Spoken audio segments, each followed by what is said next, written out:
Aha, aynen. Yo, Cengiz abi söyle.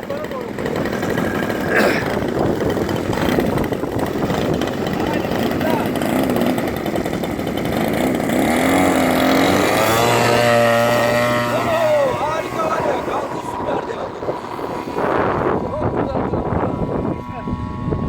Valla süzülür gibi kaldı. Koray abi, Cengiz abi çağırıyor.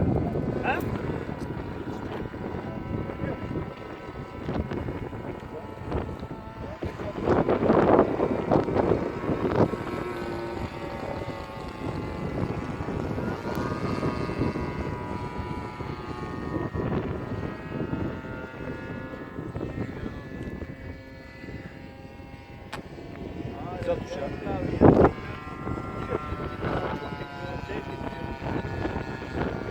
Ne titriyor? Dikiliyor diyor.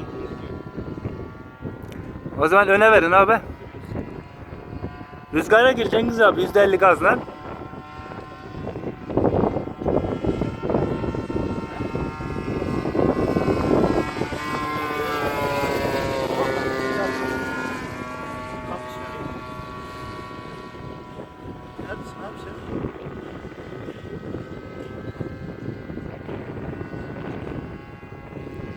Harika harika. Harika. Biraz gaz ver.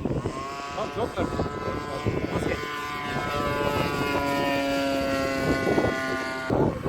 Çok güzel. Tamam çıkar tamam.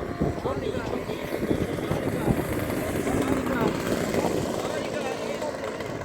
Harika.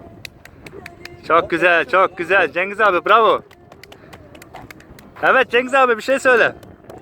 Çok mutluydum. Gerçekten. Bu zor günümde yanımda olan beklemiyordum Hocam arkadaşlar teşekkür ederim. Kahverengi pantolonu özellikle bugün için giydi. Aynen böyle bir inişi gerçekten beklemiyorum. Teşekkür ederim. Flugscheck ist sehr schön, der erste Flug. Wunderbar. Uçuş güzeldi, iniş güzeldi. Evet gerçekten bravo. Doğru şehir güzeldi. Doğru şehir